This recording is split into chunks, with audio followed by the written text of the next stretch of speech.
வணக்கம் வணக்கம், good morning. காலையில் சீக்கிரமாகவே எழுந்தாச்சு. 4 மணிக்கு எழுந்தாச்சு. இன்றைய செய்திகள் என்னென்ன வந்திருக்குன்னு சும்மா ஒரு பரட்டியிருந்தேன். சைனாவில் இதுக்கு ஒரு பேட்டரி இன்ட்ரடியூஸ் பண்ணியிருக்காங்க. அது வந்து ஒரு தடவை சார்ஜ் போட்டோன்னா 50 வருஷத்துக்கு அது நிற்குமா. ஸோ அது வந்துடுச்சு அப்படின்னா நமக்கு வந்து அந்த பேட்டரி பேக்கப் தேவையில்லை. நம்ம ஃபோன் ஒரு தடவை வாங்கிட்டா போதும், 50 வருஷத்துக்கு இருக்கும். காருக்கு பேட்டரி யூஸ் பண்ணிக்கலாம். ஸோ எங்கெங்கெல்லாம் பேட்டரி யூஸ் பண்ணுறோமோ எல்லா இடத்துலையுமே இது யூஸ் பண்ணலாம். இதுக்கான டெக்னாலஜியை வந்து அவங்க கண்டுபிடிச்சிருக்காங்க. இந்த அணு, அதாவது நியூக்ளியரில் வந்து இது வேலை செய்யுது. இது இதனால வந்து இப்போ நியூக்ளியர்னாலே பாதிப்பு வரும், நமக்கு வந்து இது வரும், அந்த ரேடியோ ஆக்டிவ்னு சொல்லி அந்த அதுலேருந்து கதிர்கள் வரும் இல்லையா, அந்த கதிர்கள் வீச்சு வராது. இதில் இதோடைய சைஸ் வந்து சும்மா ஒரு 5 ரூபா காயின், குட்டி காயின் அளவு தான் இருக்குது அப்படின்னு சொல்லியிருக்காங்க. அப்புறமா இது வந்து டிகே ஆகி முடிச்சதுக்கு அப்புறமா இது காப்பரா மாறிடும், செம்பா மாறிடும் அப்படின்னு இருக்காங்க. அதனால பிரச்சனை வராது அப்படின்னு சொல்லியிருக்காங்க. இன்னும் அது பயன்பாட்டுக்கு வரல. இப்போதான் நேற்றுக்கு தான் முதல் மாதிரியா இன்ட்ரடியூஸ் பண்ணி செக் பண்ணிட்டு இருக்காங்க. டெஸ்டிங்ல தான் இருக்கு இன்னும். இதேமாரி கண்டுபிடிப்புகளை வந்து யூரோப்பும் பண்ணிட்டு இருக்காங்க. யூரோப், ரஷ்யா இவங்களாமும் பண்ணிட்டு இருக்காங்க. இது வந்ததுன்னா இப்போ விண்ணுக்கு அனுப்புறோம்னு வச்சுக்கோங்க ராக்கெட், இந்த மாதிரி பேட்டரி வச்சு அனுப்பிட்டோம்னா 50 வருஷத்துக்கு அது பாட்டுக்கு இருக்கும். இதெல்லாம் ஒரு நல்ல கண்டுபிடிப்பு. சாம்சங் S24 அப்படிங்கிற ஒரு மொபைல் ஃபோனை அறிமுகம் செஞ்சுருக்காங்க. இது ஏஐயோட வருது.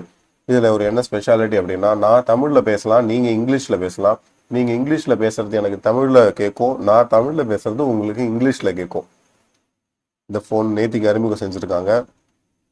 மார்க்கெட்டுக்கு இன்னும் வந்துடுச்சான்னு தெரியல. வந்ததுன்னா நீங்கள் ட்ரை பண்ணுவீங்களா? அடுத்தது போயிங் பற்றி. ஜனவரி 5ஆம் தேதி தரையிறக்கப்பட்ட போயிங் விமானம் 40 விமானம் 171ல் 40 விமானத்துக்கான இன்ஸ்பெக்ஷனை முடிச்சிருக்காங்களாம். இதுக்கான டேட்டாலாம் வந்து ஆய்வு செஞ்சதுக்கு அப்புறம் தான் அப்ரூவல் கொடுப்போம். அதுக்கப்புறம் தான் வந்து ஃப்ளைட்டை நீங்கள் டேக் ஆஃப் பண்ண முடியும் அப்படின்னு சொல்லியிருக்காங்க. ஸோ இவ்வளவு நாளாக 171 விமானமும் தரையிலே தான் இருக்குது. பெரிய நஷ்டம் அந்த கம்பெனிக்கு. ஏற்கனவே அவங்களுடைய பங்கு சந்தை வந்து சரிய ஆரம்பிச்சிருக்கு. ஆப்பிளுடைய அல்ட்ரா 2 வாட்சுகளுக்கு தடை செஞ்சுருக்காங்க. என்னன்னா, மேசிமோ அப்படிங்கிற நிறுவனம் தான் வந்து பிளட் ஆக்சிஜன் கண்டென்ட்டை கண்டுபிடிக்கிறதுக்கான ஒரு பேட்டன்ட் வச்சுருந்தது. அதை வந்து இவங்க ஆப்பிள் தெரியாமல் எடுத்து இவங்க வாட்சில் பண்ணிட்டாங்க. அதுக்கு வந்து காப்பிரைட் கொடுக்கல அப்படிங்கிற மாதிரி கேஸ் நடந்துட்டு இருந்ததுனால கோர்ட் வந்து பேன் பண்ணிட்டாங்க. இப்போ ஆப்பிள் என்ன சொல்லியிருக்காங்கன்னா, ஐயா நாங்கள் அந்த ஃபீச்சரை மட்டும் டிசேபிள் பண்ணிவிட்டு இந்த நாங்கள் வாட்சை விற்றுக்கிறோம் அப்படின்னு சொல்லியிருக்காங்க. அடுத்த செய்தி, டேட்டா பிளாட்ஃபார்ம் வச்சிருக்கிற ஒரு கம்பெனி லைவ் ரேம்ப் அப்படிங்கிறவங்க $200 மில்லியன் ஹப்பு அப்படிங்கிற ஒரு மார்க்கெட்டிங் கம்பெனியை வாங்கியிருக்காங்க. இதனால இவங்களுடைய ஏரியா வந்து கொஞ்சம் இன்க்ரீஸ் ஆகிடும், நிறையா சர்வீசஸ் கொடுக்கலாம் கஸ்டமர்ஸுக்கு அப்படிங்கிற மாதிரி பிளான் பண்ணியிருக்காங்க.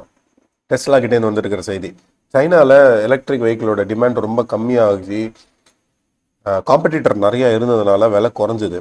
இப்போ அதை தொடர்ந்து ஐரோப்பாலையுமே டிமாண்ட் ரொம்ப கம்மியாக இருக்குது. ஏன்னா அவங்களுடைய காம்படிஷன் ரொம்ப அதிகமாக இருக்குது.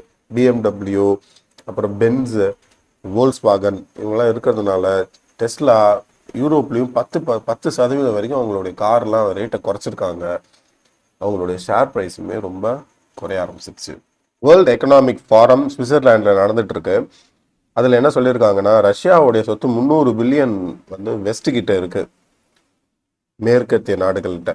எப்படி ரஷ்யா அங்கே போச்சுன்னா, ரஷ்யா வந்து அங்கே இன்வெஸ்ட் பண்ணியிருந்தாங்க, பாண்டு, கவர்மெண்ட் பாண்டு, சாவரன் இல்லையா, அதை இப்போ கைப்பற்றிடலாமே. அதை வந்து யுக்ரைன் யுத்தம் ஆரம்பிச்சோடனே அதை வந்து நிறுத்தி வச்சுருந்தாங்க, ஃப்ரீஸ் பண்ணி வச்சுருந்தாங்க. இப்போ அதை நம்ம ஏன் எடுக்கக்கூடாது அப்படிங்கிற மாதிரி பேச்சு வந்துருக்கு. ரஷ்யா வந்து அதுக்கு கடும் எதிர்ப்பு தெரிஞ்சு அதை வந்து திருட்டுத்தனம்,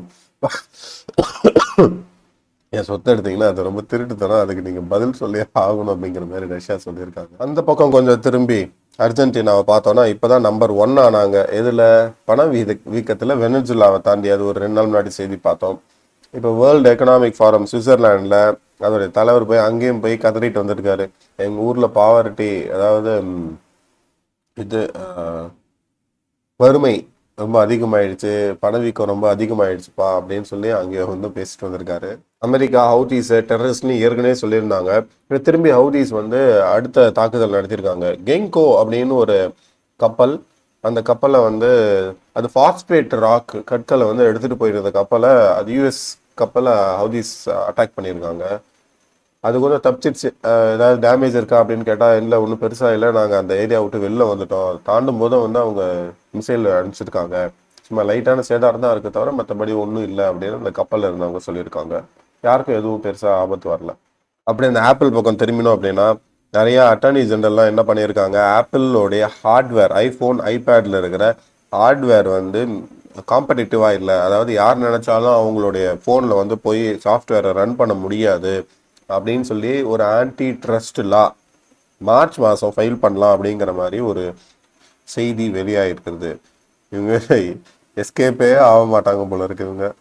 நேற்றுக்கு வேகாஸில் ஜெர்மனி சேர்ந்த வே அப்படிங்கிற ஒரு நிறுவனம் டெலி டிரைவர் வச்சு ஒரு காரை அறிமுகப்படுத்தியிருக்காங்க. அதாவது நீங்கள் உங்களுக்கு கார் ரெண்ட் வேணும் அப்படின்னா நீங்கள் ஆப்பில் புக் பண்ணிட்டீங்கன்னா டெலி டிரைவர் வேற ஒரு இடத்துல உட்காந்து ரிமோட்லேயே ஒரு டிரைவர் காரை ஓட்டி நெஜ காரை கொண்டதும் உங்கள் இடத்துல விட்டுருவாரு. நீங்கள் அந்த காருக்குள்ளே ஏறி எங்கே வேணுமோ போய் இறங்கிக்கலாம். அங்கேருந்து டெலி டிரைவர் திரும்பி பிக்கப் பண்ணி போயிடுவார். ரிமோட்லேயே நடக்கிறது. இதை பற்றின ஒரு டீட்டெயில் வீடியோ நான் சேனலில் நேற்றுக்கு போட்டிருக்கேன். சேனலில் போய் பார்த்தீங்கன்னா அங்கே இருக்கும். மேலும் விவரங்களுக்கு இது ஒரு நல்ல கான்செப்ட் தான். எதுக்காக இது கொண்டு வந்தாங்கன்னா, போன மாதம் ஒரு 2 மாதம் முன்னாடி இந்த ரோபோ டாக்ஸி அப்படின்னு ஜென்ரல் மோட்டார்ஸ் க்ரூஸ் இன்ட்ரடியூஸ் பண்ணியிருப்பாங்க. அது வந்து ஒரு ஒரு பிரச்சனையை கொண்டு வந்து விட்டுச்சு. ஒருத்தரை வந்து இடிச்சு ஒரு 20 அடி தள்ளி கொண்டு போய் தள்ளிடுச்சு. அதனால அதை பேன் பண்ணிட்டாங்க இப்போதைக்கு. அதனால தான் இவங்க வந்து டிரைவர்லெஸ் ஆனால் டெலி டிரைவர் ஆனாவே வராது, டிரைவர் தான் ஓட்டிட்டு வருவாங்க. அதான் டிரைவர் வந்து ரிமோட்லேருந்து ஓட்டிட்டு வருவார். அவ்வளவுதான் இன்றைய செய்திகள். அவ்வளவுதான் இன்றைய நாள் நல்ல நாளாக அமையட்டும். செய்தி பாட்டுக்கு இருந்துட்டு போட்டோம், எல்லா இடத்துலையும் நடந்துகிட்டே தான் இருக்கேன். நீங்கள் ஜாலியாக இருங்க, நம்ம லைஃப்பை என்ஜாய் பண்ணுவோம். ஒரு நிமிடமும் ஜாலியாக இருப்போம், சந்தோஷமாக இருப்போம்.